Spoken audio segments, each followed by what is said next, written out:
For more updates, subscribe to our channel and enjoy watching the video.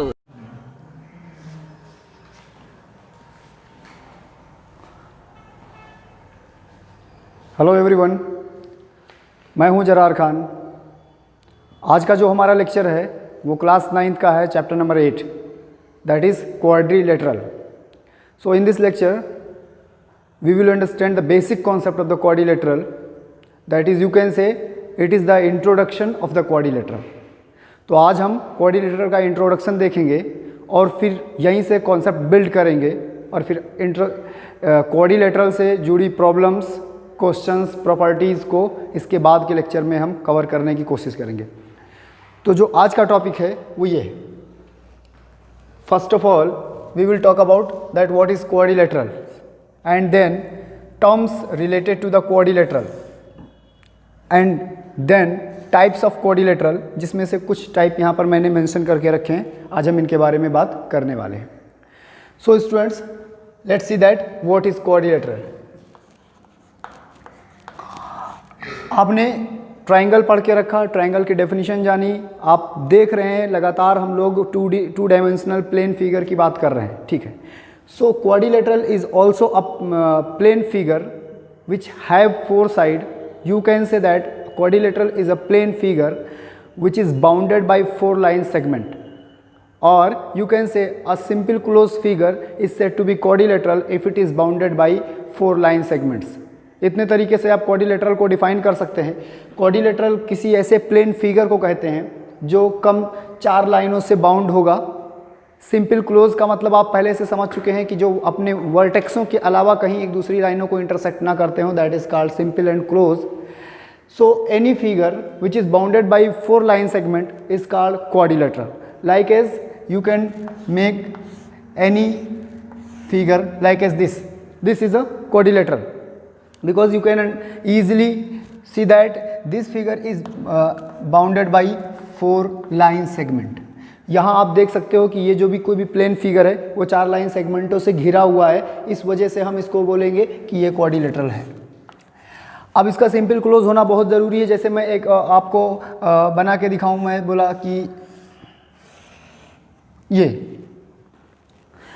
We can not से this is quadrilateral because it is not simple, क्योंकि ये vertex के अलावा भी एक ऐसी जगह है जहाँ पर एक दूसरे को इंटरसेक्ट कर रही हैं इसके साइड्स, और अगर हम इस पॉइंट के रिस्पेक्ट में फिगर को बांट दें तो फिर वो हमारा ट्रायंगल हो जाएगा। कहने के लिए 4 साइडें इसमें भी आपको दिख रही होंगी, ये 2 और एक 3 और एक 4, लेकिन फिर ये क्वाड्रिलेटरल नहीं है। तो यहाँ तक की बात आपको एकदम क्लियर समझ में आ गई होगी कि क्वाड्रिलेटरल किसे कहते हैं। Quadrilateral is a simple close figure which is bounded by 4 line segment. Simple word is very important because if it is not simple it is then we can not consider it as a polynomial और a polygon. So this is quadrilateral. अब हम इसमें जुड़े कुछ terms देखने वाले हैं, ठीक है। इससे जुड़े कुछ टर्म्स देखने वाले हैं और उन टर्म को हम डिफाइन करेंगे। जैसे यहाँ पर देखो लिखा हुआ है terms related to quadrilaterals. Quadrilaterals से जुड़े टर्म्स हमको देखने। So first of all we will talk about vertices। तो वर्टेक्स का मतलब जैसे आप ये देख रहे हैं, ये जो A, B, C और D है, A, B, C and D are the vertices. Means उन पॉइंट्स को हम वर्टेक्स कहते हैं जहाँ पर लाइन सेगमेंट एक दूसरे को आकर मिलती हैं। That points are called vertex. उन पॉइंट्स को हम वर्टेक्स कहते हैं जहाँ पर लाइन सेगमेंट एक दूसरे को आकर मिलती है, ठीक है। The second thing is sides. आप देख रहे हैं कि किसी भी क्वाड्रिलेटरल में 4 साइड्स होते हैं। You can easily observe this. Any quadrilateral have 4 side. So here AB, BC, CD and DA, they are the sides of the quadrilateral. ये क्वाड्रिलेटरल के साइड है। Third thing I want to tell you, diagonal. Diagonal means ये भी एक line होती है, किसी भी क्वाड्रिलेटरल में एक लाइन होती है जो किन्हीं 2 नॉन एडजेसेंट वर्टेक्स को मिलाती है। ये भी एक लाइन होती है जो non adjacent. Non adjacent means ऐसे वर्टेक्स जिनमें कोई साइड कॉमन ना हो। जैसे आप देख रहे हैं कि इस वर्टेक्स के लिए ये दोनों साइडें रिस्पॉन्सिबल हैं, तो ये दोनों जो है एडजेसेंट साइड्स हैं और ये वर्टेक्स एडजेसेंट है और ये वर्टेक्स एडजेसेंट है, बट इसके साथ कोई लेना देना नहीं है, बिकॉज ये दोनों लाइनें अलग हैं और ये दोनों लाइनें अलग हैं। तो ऐसी वर्टेक्स को मिलाने वाली जो लाइन होती है उसी लाइन को हम डायगोनल कहते हैं। So from figure you can see that a quadrilateral can have 2 diagonal. आप देख सकते हैं कि कोई भी क्वाड्रिलेटरल 2 डायगोनल रख सकता है, जैसे कि एक हो जाएगा AC और दूसरा आपको BD मिल जाएगा।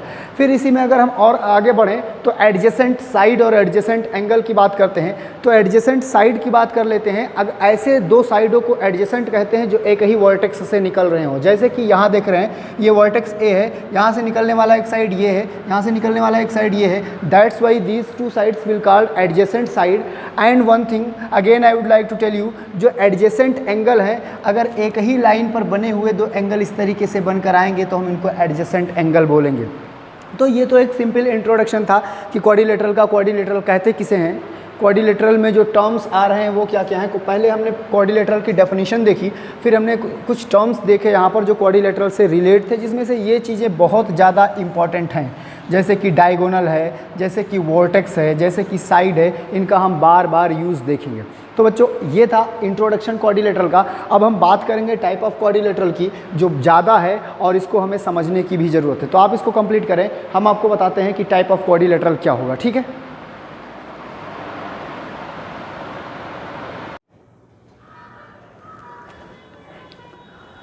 तो बच्चों अब हम लोग समझेंगे कि क्वाड्रिलेटरल का हमने डेफिनेशन समझ लिया है, हमने टर्म्स रिलेटेड टू क्वाड्रिलेटरल समझ लिया है। अब हम बात करेंगे टाइप्स ऑफ क्वाड्रिलेटरल की, जो बहुत इंपॉर्टेंट और बहुत ज़्यादा ज़रूरी है। आगे के कॉन्सेप्टों को, आगे के प्रॉब्लम को टैकल करने के लिए हमको टाइप के बारे में, क्वाड्रिलेटरल के टाइप्स के बारे में एकदम क्लियर नॉलेज होनी चाहिए, जो बहुत मुश्किल भी नहीं है, एकदम बेसिक है। जैसे किसी चीज़ को शुरुआत से सीखना, वो यही है, ठीक है।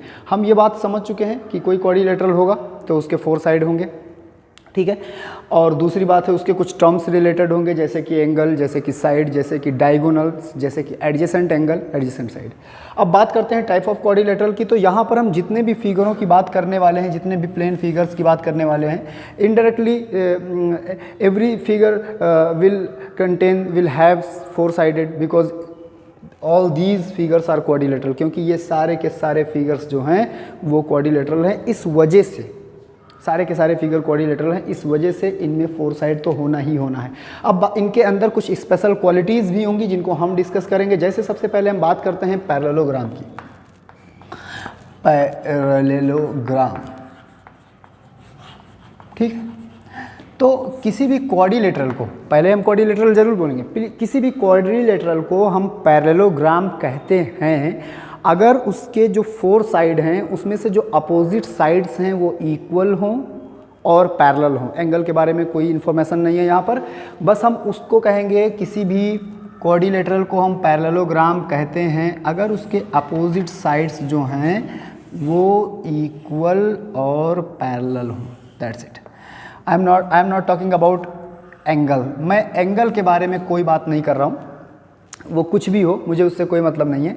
तो इस फिगर को हम क्या बोलते हैं, आप याद रखेंगे, किसी भी क्वाड्रिलेटरल को पैरेललोग्राम कहते हैं अगर उसके अपोजिट साइड्स इक्वल और पैरेलल हों। पहली एक बात है। अभी इसमें और भी कुछ रिजल्ट्स निकल कर आएंगे, इक्वल और जैसे ये और ये दोनों इक्वल हों और पैरेलल हों, और ये दोनों इक्वल और पैरेलल हों। दूसरी बात यहाँ से बच्चों है रेक्टेंगल, ये भी सेम है, बिल्कुल उस पैरेललोग्राम का ही ये पार्ट कह सकते हैं, पर अभी हम बहुत ज़्यादा डिटेल में नहीं जाएंगे। तो किसी भी क्वाड्रिलेटरल को हम रेक्टेंगल कहते हैं अगर उसके अपोजिट साइड इक्वल और पैरेलल हों। साथ में एक और चीज़ यहाँ पर जुड़ रही है कि आउट ऑफ 4 कम से कम उसका एक एंगल तो 90 डिग्री होना ही चाहिए। आउट ऑफ 4 उसका एक एंगल 90 डिग्री हो, बाकी में क्या होना है वो हम बाद में देखेंगे। But the definition is that opposite sides are equal and parallel and one angle should be 90 degree. तो उसको हम क्या बोलते हैं, रेक्टेंगल बोलते हैं, उसको हम बोलेंगे रेक्टेंगल, ठीक है। जैसे कि यहाँ देखिए ये तो यहाँ पर अगर हम इसको ए कहें, बी कहें, सी कहें, डी कहें, तो ये जो आप देखेंगे, थोड़ा सा फिगर आप देख लीजिएगा, ठीक है, कई बार हमसे सीधा नहीं बनता है। तो ये हमारे लिए रेक्टेंगल हो जाएगा। ये वाली साइड इसके इक्वल पैरेलल है, ये इसके इक्वल पैरेलल है। यहाँ पर जो एक एंगल होगा, कम से कम एक एंगल तो उसका 90 डिग्री होना ही चाहिए। तो parallelogram means opposite sides equal and parallel, rectangle means opposite side equal and parallel, and one angle should be 90 degree. And the next one is that square. This is the part of the rectangle. ये rectangle का एक part है, special case है rectangle का, तो उसको देखते हैं कि क्या होता है। ठीक है, this is a part of the rectangle. ये rectangle का एक पार्ट है जो इजी है समझना, यहाँ पर कोई बहुत ज़्यादा दिक्कत आने वाली नहीं है। जैसे कि मैं आपको बताऊँ, थर्ड पॉइंट है square. So this is square. A quadrilateral is said to be square if it's, या आप कह सकते हैं कि एक रेक्टेंगल को ही हम लोग स्क्वायर कहने लगते हैं. A rectangle is said to be square if its all side are equal. अगर इसके सभी साइड इक्वल हों, and because it is rectangle that's why one angle must be 90 degree. तो एक एंगल उसका 90 डिग्री होगा. सो क्वाड्रिलेटरल और रेक्टेंगल कह दिए तो इसका मतलब है हम क्वाड्रिलेटरल कह चुके हैं. A quadrilateral is said to be square if its all four side are equal and one angle is 90 degree. एक एंगल 90 डिग्री का एंगल बनेगा, सारे साइड इक्वल होंगे, तो ऐसे रेक्टेंगल को स्क्वायर कहने लगते हैं. बिकॉज रेक्टेंगल में दो अपोजिट साइड्स इक्वल हैं, अपोजिट साइड इक्वल है. तो अपोजिट साइड में मान लीजिए ये 5 है, ये 5 यूनिट है. अच्छा, ये इस बार 10 यूनिट है. ज़रूरी है कि हमेशा 10 यूनिट हो, उसको इक्वल होना है ना. तो हो सकता है कि ऐसा सिचुएशन आए कि ये सारे के सारे 10 यूनिट ही दिखने लगे आपको. तो such type of rectangle are called square. ऐसे रेक्टेंगल को क्या बोलेंगे? स्क्वायर बोलेंगे. ठीक है. Now the next one is the rhombus. तो रोम्बस में हम देखेंगे बच्चों, ये होता है, ये एक क्वाड्रिलेटरल होता है. ठीक है, इसमें एंगल का इशू है, एंगल 90 नहीं होता है. एक ऐसा क्वाड्रिलेटरल जिसके सभी 4 साइड इक्वल हैं, बट यहाँ पर हम एंगल के बारे में कुछ कह नहीं सकते. We can not say anything about angle. ठीक है, एंगल क्या है हमें उससे नहीं पता, बट इसके सारे के सारे साइड जो हैं बच्चों सब इक्वल होंगे. Such figure are called rhombus. So don't compare square and rhombus, क्योंकि यहाँ पर एंगल है, एंगल का इंपॉर्टेंस है, उसकी वजह से इसकी डेफिनेशन अलग है, इसकी प्रॉपर्टी शेप अलग है. यहाँ पर एंगल के बारे में कोई डिस्कशन नहीं है. ये क्या है अभी हमको कुछ नहीं पता है. We don't know about this. कुछ भी हो सकता है, लेकिन साइड इसके बराबर होंगे, ये एकदम क्लियर है. तो किसी भी क्वाड्रिलेटरल को हम रोम्बस कहते हैं अगर उसके सभी 4 साइड इक्वल हों, हाँ, और एंगल के बारे में कोई इन्फॉर्मेशन ना हो. ठीक है. उसके बाद आता है ट्रेपेजियम. ठीक है, ट्रेपेजियम एक फिगर होता है, एक ऐसा फिगर होता है जिसमें एक पेयर अपोजिट साइडों का एक जो पेयर है, जैसे पेयर बनेंगे ना, 4 साइड है तो दो पेयर बने, तो एक पेयर अपोजिट साइड का पैरेलल होगा. ठीक है, पैरेलल होगा, लेकिन वो इक्वल नहीं होगा. ठीक है, ट्रेपेजियम का मतलब देखें, ट्रेपेजियम में जो ऐसे क्वाड्रिलेटरल को ट्रेपेजियम कहा जाता है जिसमें अपोजिट साइडों का एक पेयर जो होगा, वो अपोजिट साइडों का जो एक पेयर होगा वो पैरेलल होगा. ये पैरेलल है. ठीक है, ए बी सी डी. लेकिन इक्वल है कि नहीं है हम इसके बारे में अभी कुछ नहीं कह सकते. वो इक्वल हो, अगर वो इक्वल बनने लगेगा तब तो ये स्क्वायर हो जाएगा, इक्वल नहीं. तो किसी क्वाड्रिलेटरल को ट्रेपेजियम कहते हैं बच्चों अगर उसके एक पेयर अपोजिट साइड्स का क्या हो, पैरेलल हो. ठीक है. अब दूसरा इसमें एक और जो है टर्म ऐड है, आइसोसेलिस ट्रेपेजियम. अब किस ट्रेपेजियम का भी एक पार्ट बन गया कि हाँ ये ट्रेपेजियम था, तो अब ये दूसरा वाला जो होगा उसको हम किस तरह ट्रीट करेंगे. तो बच्चों इजी है. जैसे मैं आपसे बताता कि आइसोसेलिस ट्रेपेजियम क्या होते हैं, तो it is too much simple and easy. जैसे मैं यहाँ देखें, लिखिए आइसोसेलिस ट्रेपेजियम. ठीक है. तो एक ऐसे क्वाड्रिलेटरल को या कहिए एक ऐसे ट्रेपेजियम को आइसोसेलिस कहते हैं जिसके नॉन पैरेलल साइड्स जो हैं, non parallel sides are equal. Non parallel sides जिसके इक्वल होने लगते हैं उसको हम आइसोसेलिस ट्रेपेजियम कहने लगते हैं. मींस अगर हम एक ट्रेपेजियम ड्रॉ करें लाइक एज दिस, तो ये, तो इसको हम आइसोसेलिस कहेंगे अगर ये जो हमारा है ए, AD और BC, AD equal to BC आए तो हम इसको क्या बोलेंगे, आइसोसेलिस बोलेंगे, नॉन पैरेलल साइड्स इक्वल होने चाहिए। ओके बच्चों, next one is that what is kite. Kite is also a quadrilateral, quadrilateral है तो 4 साइड से, लेकिन इसमें एक खास बात ये होती है कि इसका जो सबसे इम्पॉर्टेंट है वो ये है कि इसमें जो एडजेसेंट साइड होती हैं वो इक्वल होती हैं। ठीक है, तो चलो बात करते हैं इसमें कि आइसोसेलिस क्या काइट क्या होता है। काइट इज ऑल्सो क्वाड्रिलेटरल, ये भी एक क्वाड्रिलेटरल है। Kite is also a quadrilateral, जिसमें ये देखिए ऐसे समझिए इसको, ये इसको A कहिए, B कहिए, C कहिए और D कहिए। इसमें प्रॉपर्टी इसकी क्या होती है, इसकी जो एडजेसेंट साइडें हैं वो इक्वल होती है, दैट इज कॉल्ड काइट। तो बच्चों ये एकदम सिंपल सा इंट्रो था कि क्वाड्रिलेटरल किसे कहते हैं, terms related to quadrilateral and types of quadrilateral, जिसमें से हमने पैरेललोग्राम पढ़ा, रेक्टेंगल पढ़ा, स्क्वायर पढ़ा, रम्बस पढ़ा, ट्रेपेजियम, आइसोसेलिस ट्रेपेजियम पढ़ा और काइट के बारे में पढ़ा। ये एक पार्ट है जिसको जब हम इस चैप्टर को टैकल करने वाले हैं, इसको मैनेज करने वाले हैं, समझने वाले हैं, सॉल्व करने वाले हैं, तो हमें ये इन्फॉर्मेशन एकदम क्लियर होनी चाहिए।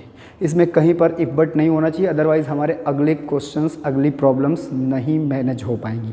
ओके, तो इसको आप देखें, ठीक है, और कंप्लीट करें। फिर अगले लेक्चर में मिलते हैं इसके आगे वाले टॉपिक के साथ। Okay, thank you.